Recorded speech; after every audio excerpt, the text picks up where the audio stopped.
오늘은 광고 시간에 말씀드린 것처럼 교회력으로는 종교개혁 501주년을 기념하고 있습니다. 그래서 종교개혁에 초점을 맞춰서 오늘의 말씀을 전하려고 합니다. 개혁이라는 말은 무엇을 의미하는 것일까요? 한자어로 얘기하면 고칠 개자, 가죽 혁자를 씁니다. 그래서 제도나 체제 따위를 새롭게 뜯어 고친다라고는 하는 의미로 개혁을 사용하기도 합니다. 또 다른 측면에서 개혁은 혁명과는 구별되는 개념으로 사용하기도 합니다. 이렇게 혁명과 구별해서 개혁을 사용할 때 개혁은 급진적인 변화를 가져오지 않고 사회의 특정한 면에 점층적인 천천히 변화를 이끌어내는 것이다 라고 말할 수 있을 것입니다.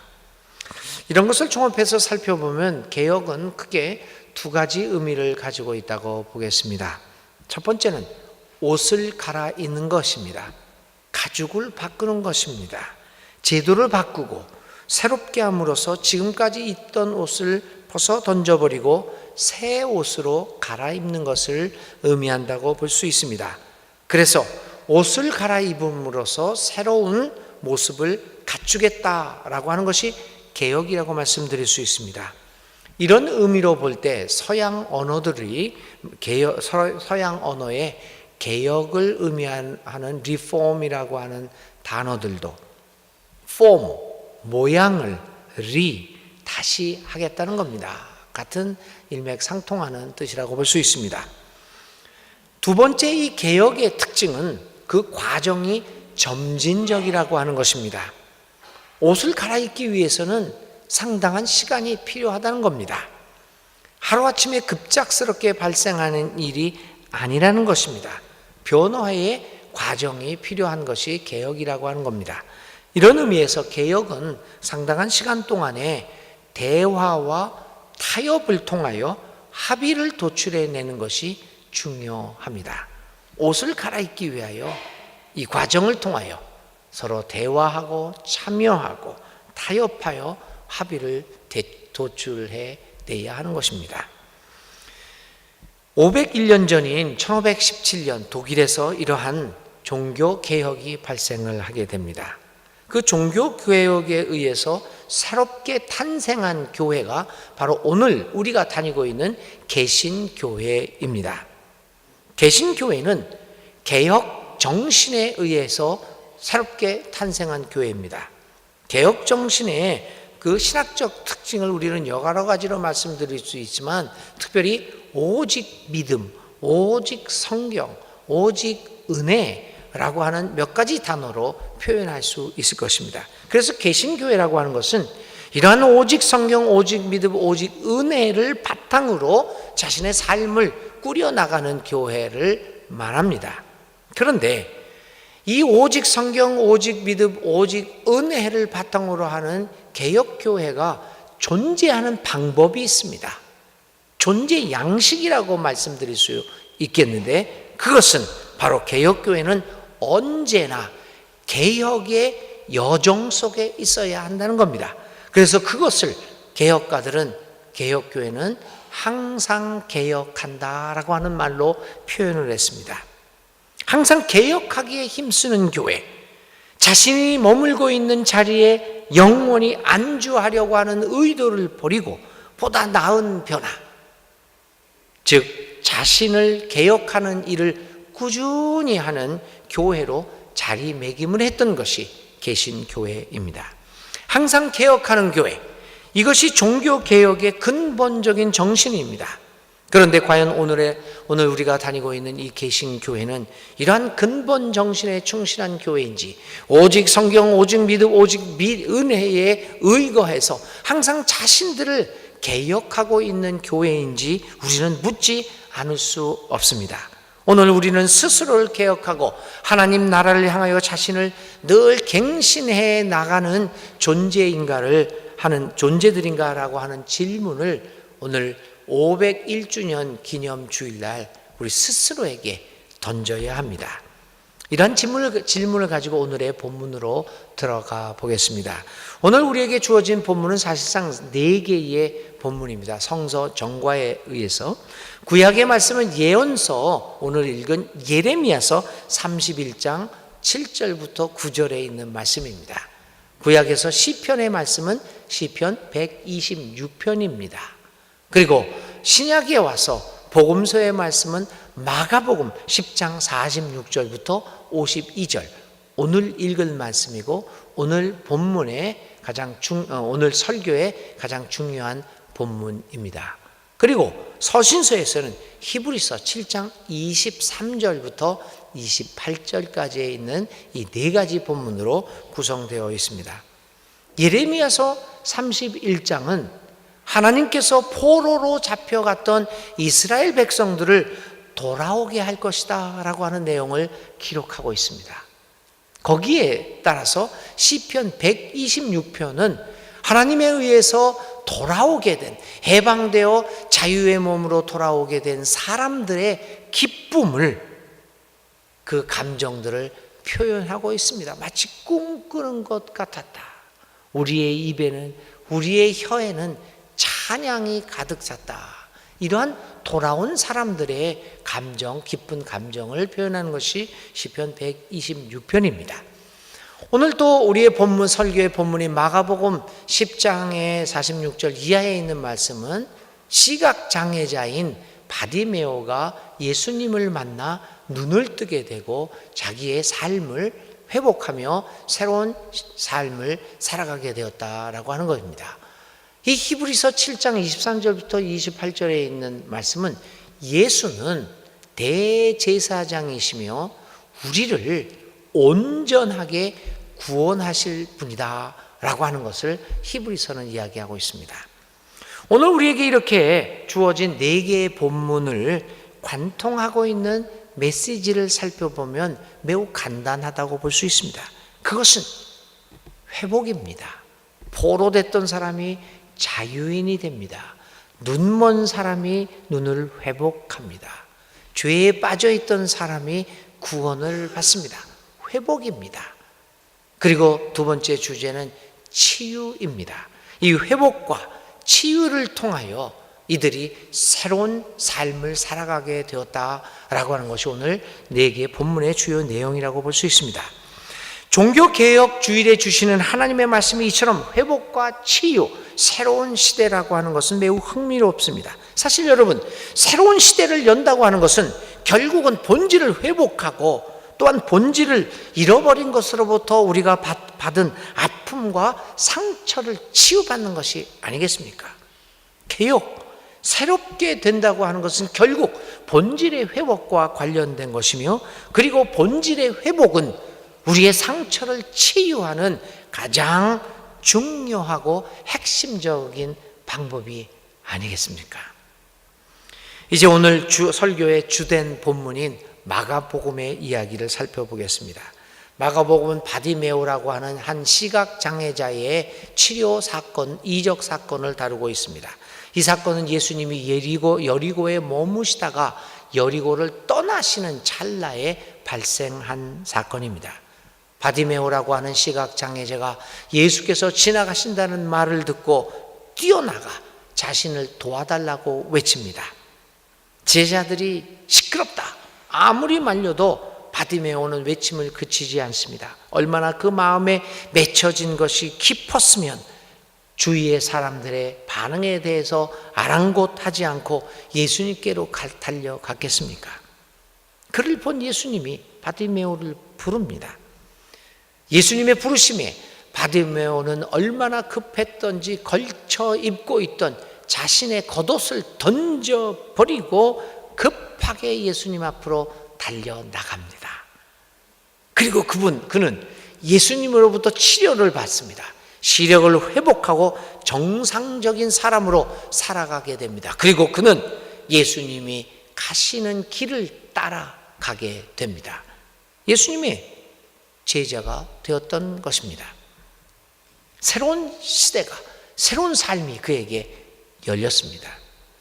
이러한 예수님의 부르심을 받았던 바디메오가 오늘의 본문에 의하면 가장 먼저 한 일은 무엇입니까?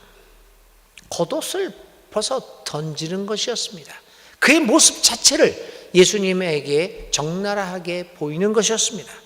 그는 자신을 감싸고 있던 겉옷을 벗어 던집니다. 어쩌면 바디메오에게 겉옷이라고 하는 것은 시각장애인으로서 세상의 온갖 멸시와 천대를 받아왔던 자신을 보호해주는 보호막 같은 것이었는지도 모릅니다. 겉옷을 걸쳐 입고 그 안에 안주하면서 그는 자신의 비참한 생활을 감춰나가며 그렇게 그의 삶을 유지해 나가고 있었습니다. 어쩌면 겉옷은 그가 지금까지 익숙해 있던 자신의 세계였을 것입니다. 그에게 있어서 겉옷을 벗어 던지고 세상에 자신의 모습을 그대로 적나라하게 드러내는 일은 도저히 상상할 수 없는 일이었습니다. 어쩌면 겉옷은 현재의 자신을 지탱해온 유일한 버팀목이었을 것입니다. 겉옷 없이 맨살을 드러내고 그리고 자신의 모습을 보여주는 것은 그에게는 어쩌면 죽음과 같은 것이었을지도 모릅니다. 겉옷은 그의 삶 자체였습니다. 그런데 그가 예수님의 부르심을 받습니다. 그 부르심에 응답하기 위하여 그가 한 일은 지금까지 그가 의지하고 있었던, 그가 가장 익숙해 있던 삶의 스타일, 그리고 자신의 삶을 지탱해 주고 있다고 믿어왔던 그 겉옷을 벗어 던지는 것이었습니다. 사실 겉옷을 벗어 던지는 그 행위 없이 겉옷을 입은 채 예수님 앞으로 나갈 수는 없었습니다. 그리고 그는 겉옷을 벗어 던지고 예수님께로 나아갔고 치료받고 시각을 회복하고 그리고 예수님을 따라가는 새로운 삶을 살게 되었습니다. 바디메오가 자신이 걸쳐 입고 있던 이 겉옷을 벗어 던져버리는 그 순간은 그에게 있어서 새로운 삶의 출발점을 알리는 시간이었습니다. 겉옷 벗어 던지기는 새로운 시대의 출발점이었습니다. 그런데 여러분, 이 겉옷 벗어 던지기가 쉬운 것 아니지 않습니까? 그렇게 익숙해 있고 내가 지금까지 입고 있었던 옷, 그리고 어쩌면 마치 피부처럼 이렇게 익숙해 있던 이 겉옷을 벗어 던지는 것이 어찌 쉬운 일이겠습니까? 자신에게 익숙해 있고 몸에 찰싹 달라붙어 있는 그 옷, 그 옷을 걸치고 있으면 내 자신도 모르게 안정이 되는 것 같고 내 자신의 삶을 불안감 없이 지탱해 주고 있다고 믿는 그 옷을 벗어 던지는 것은 그리 쉬운 일이 아닙니다. 그것은 어쩌면 우리의 안정된 삶을 뒤흔들어 놓을 수도 있는 모험이기 때문입니다. 겉옷을 벗어 던지는 것은 우리의 삶의 위기를 가져다 줄 수 있다고 믿을 수 있기 때문입니다. 겉옷 벗어 던지기는 결코 쉬운 일이 아닙니다. 아니, 오히려 피하고 싶은 일인지도 모릅니다. 그러나 교우 여러분, 오늘의 본문에서 바디메오는 그 어려운 일을 감행합니다. 글자 그대로 감행합니다. 그리고 그는 그 사건으로 인하여 예수님을 만났고 예수님에 의해서 시각을 회복하고 눈을 뜨게 되었고 예수님의 제자로 살아갔습니다. 과연 우리들에게도 이 바디메오와 같은 겉옷, 익숙한 이 겉옷을 벗어 던지는 일이 가능할까요? 이 종교개혁 501주년을 기념하는 주일 아침에 우리는 스스로에게 물어보아야 합니다. 위에서 말씀드린 것처럼 개혁은 옷을 갈아입는다 라고 하는 뜻을 가지고 있습니다. 그래서 우리는 종교개혁을 맞이해서 오늘의 한국교회를 생각해 봅니다.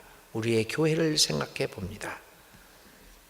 저나 여러분, 사실 이 개혁에 대해서 이야기할 때 여러분 중에서 혹시 개혁은 절대 안 된다 라고 하는 분들이 있습니까? 오늘의 한국교회를 생각하면서. 저도 그렇고 여러분들도 그렇고, 아니 거의 대다수의 한국교회에 속한 교인들은 변화가 되어야 한다, 개혁되어야 한다, 이 사실에 모두가 동의할 것입니다.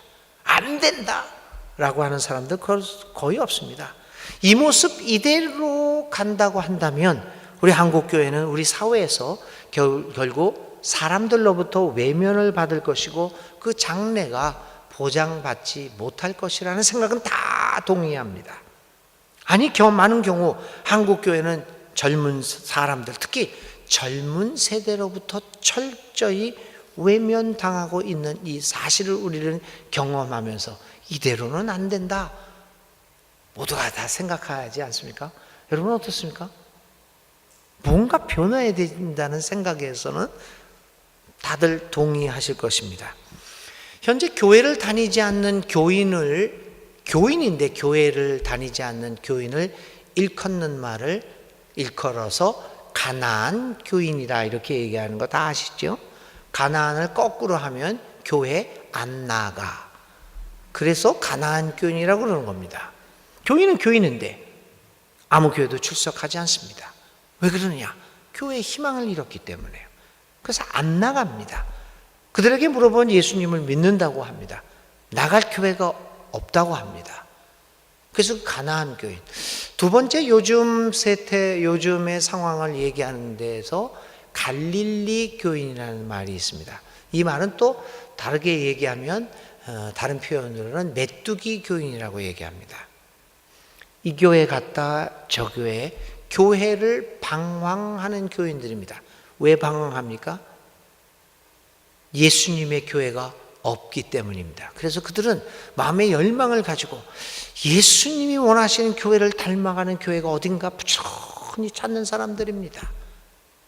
그분들을 갈릴리 교인이라고 이야기를 이제 합니다. 이들의 숫자가 가나안 교인 같은 경우는 거의 지금 200만 명이 육박하고 있다고 합니다. 교인이면서 교회를 안 나가는 사람이 200만 명이 넘습니다. 그 숫자는 점점 불어날 것입니다. 이러한 소식은 우리를 암울하게 만듭니다. 우리의 미래를 어둡게 만듭니다.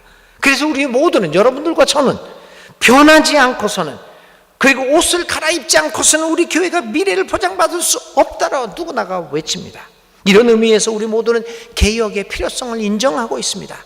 그런데 여러분, 이상한 일이 발생합니다.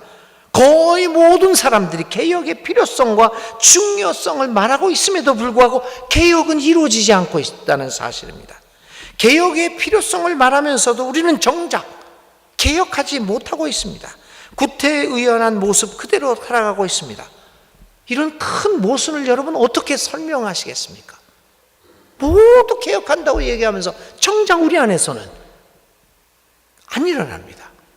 이런 모순을 우리는 어떻게 이해하고 어떻게 설명할 수 있겠습니까? 이렇게 해서는 안 된다고 하면서도 실제로는 아무런 일도 발생하지 않습니다. 오늘 우리 이 자리에 앉아서 예배드리는, 그리고 종교개혁주일 예배드리는 우리 모두는 각자에게 질문을 던져야 합니다. 왜 아무 일도 발생하지 않는 것일까? 이유는 여러 가지가 있을 수 있습니다. 그 중에서 오늘 우리는 우리에게 주어진 마가본문을 통하여 한 가지 이유를 발견할 수 있을 것입니다. 그것은 오늘 우리에게 바디메오에게 발생한 겉옷 벗어 던지기가 없기 때문입니다. 옷을 갈아입긴 해야 하는데 지금 입고 있는 겉옷을 벗어 던지기는 싫기 때문이 아니겠습니까?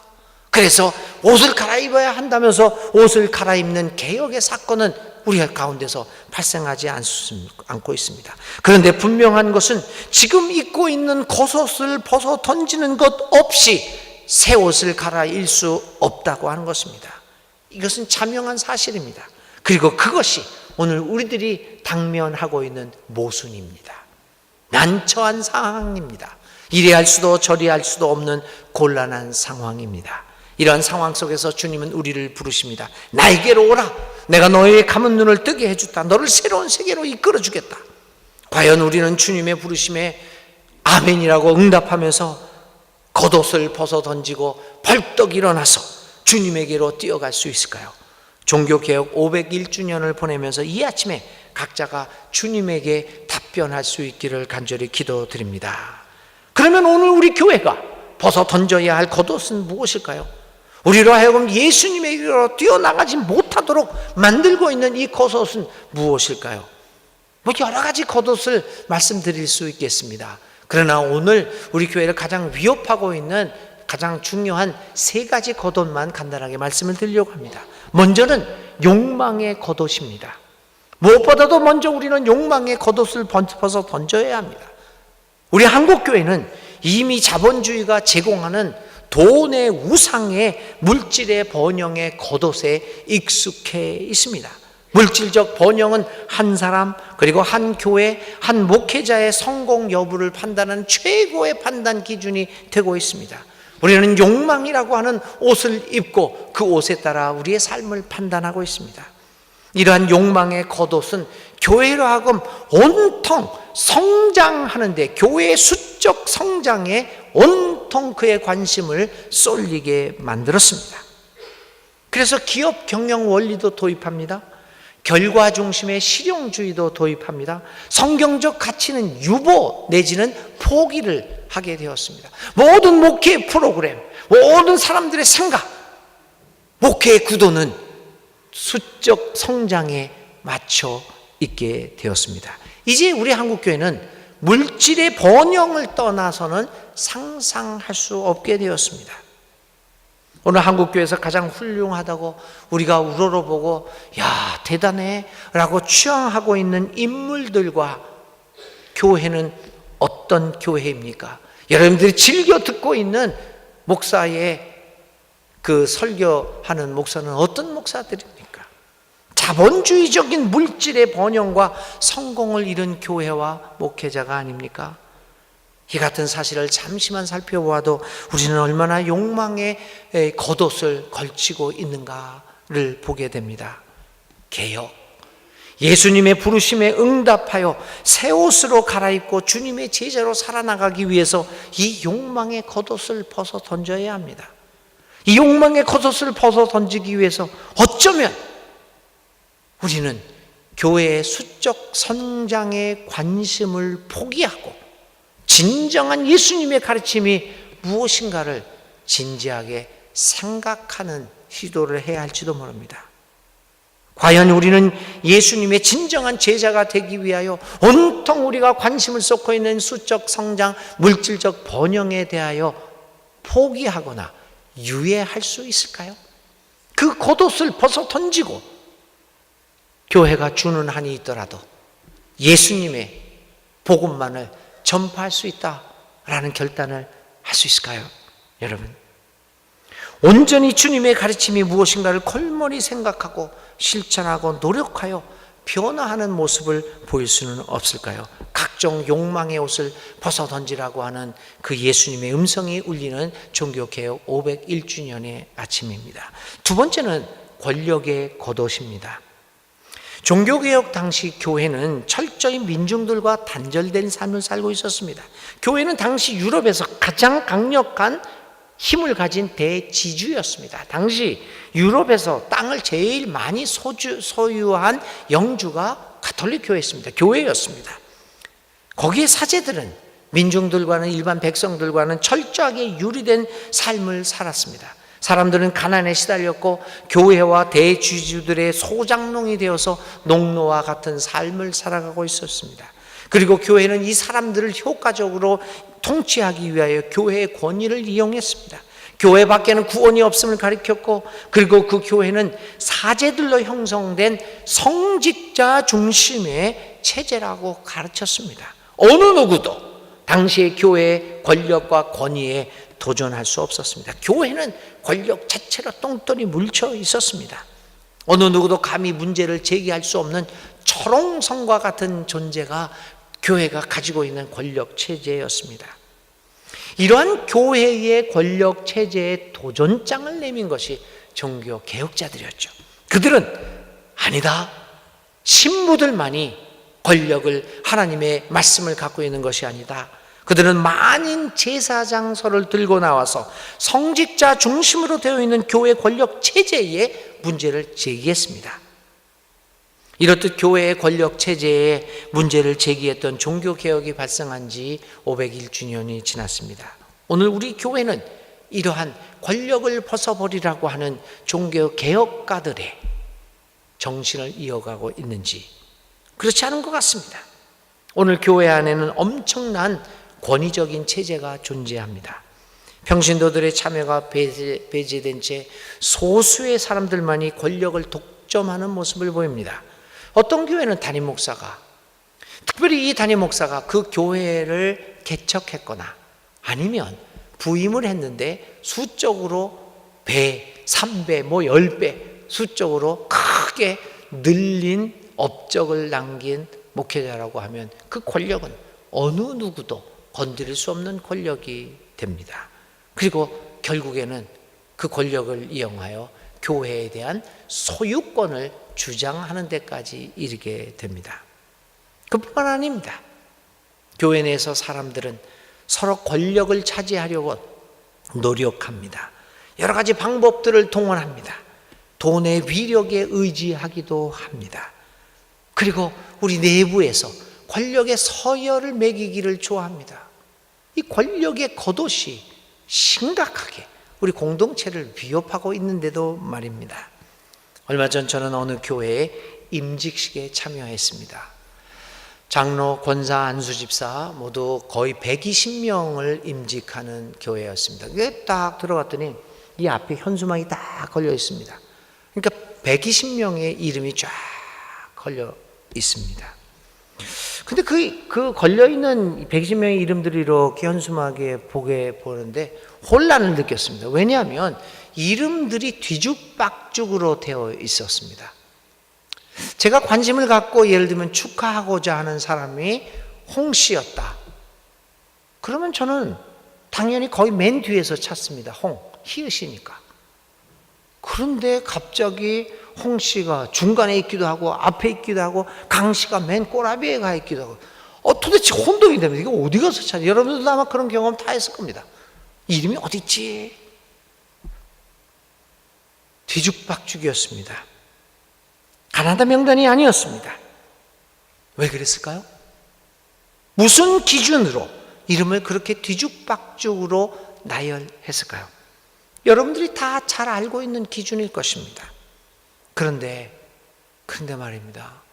저는 그 명단을 보면서 이유는 알 수 없었지만 저의 마음 깊은 곳에서 표현할 수 없는 슬픔과 아픔이 나왔습니다.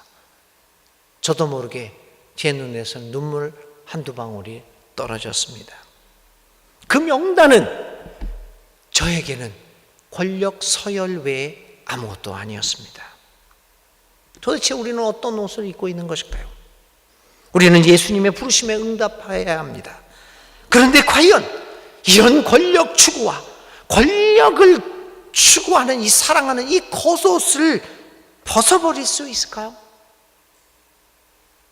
변화와 개혁을 외치면서도 목사도 우리 교인들도 다 변화와 개혁을 외치면서도 정작 변화와 개혁이 이루어지지 않는 이유를 저는 그 자리에서 보았습니다. 권력의 옷을 벗어버리지 않고 어찌 예수님의 그 옷으로 갈아입을 수 있겠습니까? 예수님이 우리에게 입히시고자 하는 겉옷은 권력이 아니라 섬김의 겉옷입니다. 권력과 권위는 어디서 오는 것입니까? 내가 가지고 있는 위치입니까? 돈의 위력입니까? 아닙니다. 예수님이 말하는 진정한 권력의 겉옷은 섬김의 힘에서 나오는 것 아니겠습니까? 과연 우리는 이 권력의 힘의 겉옷을 벗어 던지고 예수님처럼 섬김의 겉옷으로 갈아입을 수 있을까요? 각종 권력의 옷을 벗어버리라고 하는 예수님의 음성이 울리는 이 아침입니다. 세 번째, 마지막으로 교회 울타리의 겉옷을 벗어 던져야 합니다.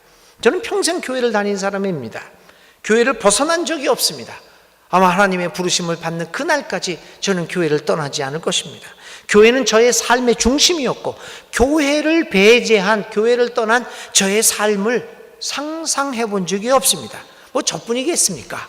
적어도 그리스도인이라고 하는 사람들에게 있어서는 그들의 삶의 영역에서 교회에서 차지하는 위치는 절대적일 것입니다. 우리의 삶은 교회를 중심으로 되어 있습니다. 그래서 교회를 중심으로 교회 안과 교회 밖을 구분하며 살아왔습니다. 교회는 신앙에 있어서 모든 가치의 척도로 간주됩니다. 이러한 교회 중심의 생각은 우리에게 좋은 결과를 가져오기도 했죠. 한국교회의 부흥을 가져오게 했고, 두 번째로는 교인들의 교회에 대한 충성도를 높이는 데 크게 일조를 했습니다. 그럼에도 불구하고 교회 중심의 신앙은 또 다른 측면에서 부정적인 영향을 남기도 합니다. 그리고 그 같은 부정적인 영향이 오늘 한국 기독교의 위기를 만들어낸 중요한 원인 중에 하나로 작용하게 됩니다. 교회 중심의 생각은 교회 일과 세상 일을 구분하게 만들었습니다. 교회 안의 일은 성스러운 일이고 영적인 일입니다. 그러나 교회 밖의 일은 세속적이고 죄악이고 육적인 일이라고 생각했습니다. 교회는 세상으로부터 철저하게 자신을 분리하였고, 교회는 교회 사람들만을 위한 공간으로 변모됩니다. 철저한 개토, 폐쇄 집단이 되고 맙니다. 오늘 한국교회는 젊은 사람들을 비롯한 일반적인 사회로부터 철저히 배제되고 있습니다. 저는 사실 오늘 목회 현장에서, 일반 사회 현장에서 이러한 배제 현상을 분명하게 목격하고 체험합니다. 한국교회는 점차 이 사회에서 영향력을 상실하고 신뢰도는 바닥을 칩니다. 그러니까 한마디로 엉뚱한 일을 하고 있는 거죠. 종교인 과세 문제도 엉뚱한 일을 하고 있는 거죠. 사회의식은 점점 발전하고 있는데 인권의식도 발전을 하고, 그게 인류 역사의 발전이고 그게 하나님의 뜻이거든요. 하나님의 역사를 섭리하는 방법이거든요. 인권의식이나 이런 것 쫙 사회는 변모해 가는데 교회는 계속해서 딴소리만 합니다. 뒷북만 치고 있습니다. 왜 뒷북을 칠까요? 사회를 이해할 수 없기 때문입니다. 개토가 되어서 폐쇄적인 사회가 되다 보니까 바깥에서 일어난 일을 도저히 이해할 수 없는 거죠. 세상을 분리적인 자세로 바라보면서 세상을 공격하는 교회의 모습으로 점차 변하게 되었습니다. 공격하는 대상으로부터, 내가 저 사람은 저렇게 공격하는데 그 대상으로부터 존경과 신뢰를 받을 수 있을까요? 내가 공격하고 내가 못되게 구는 그 사람으로부터 존경과 신뢰를 기대하는 것은 무리가 아닐까요? 우리는 세상을 향하여 교회를 변호하고 방어하고 설명하는 일에는 열심을 보여왔지만 이 세상의 아픔과 현장의 고통을 이해하고 해석하려는 노력은 하지 않습니다. 무조건 정죄를 합니다. 그런데 그들이 겪고 있는 아픔과 고통, 왜 그런가 라고 하는 데에 대해서는 이해하려는 노력을 하지 않습니다. 더욱이 세상 일에 참여하여 이 세상을 보다 더 살기 좋은 세상으로 만들려고 하는 시도는 적었습니다. 우리에게 신앙이라고 하는 것은 교회를 중심으로 살아가다가 죽어서 천당 가는 것뿐이었습니다. 그러나 이제 우리는 깨닫습니다. 세상은 더러운 것이 아니라 오히려 하나님의 나라를 실현하며 우리의 신앙을 실천하며 살아가야 할 소중한 장소임을 깨닫게 됩니다. 신앙은 죽음 이후 저곳에서가 아니라 지금 여기에서 실천되어져야 하는 것임을 깨닫습니다. 신앙은 교회 안에서만이 아니라 오히려 교회를 벗어나서 교회 밖에서 실질적으로 실천되어져야 하는 것임을 깨닫습니다.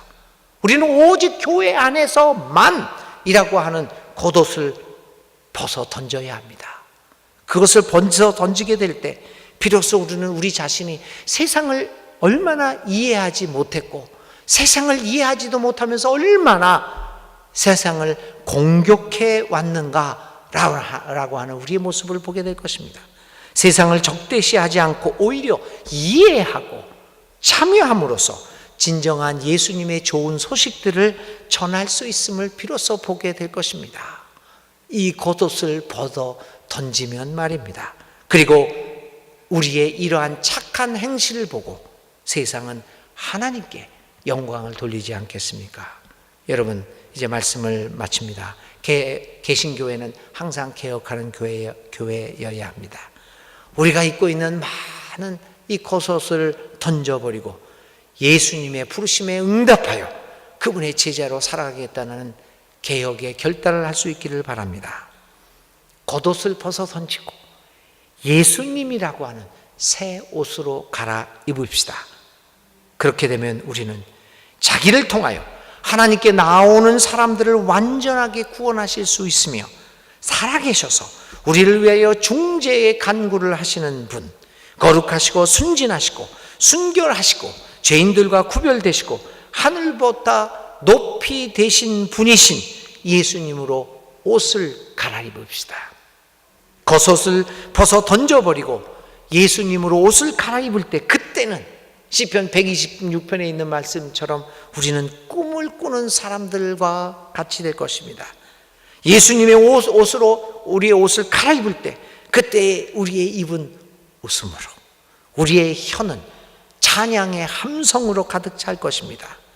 겉옷을 벗어 던져버리고 예수님의 옷으로 새로 갈아입을 때 우리는 눈물을 뿌리며 씨를 뿌리는 사람은 기쁨으로 거둘 것이고, 울며 씨를 뿌리러 나가는 사람은 기쁨으로 단을 가지고 돌아올 것이라고 하는 놀라운 믿음의 체험을 하게 될 것입니다.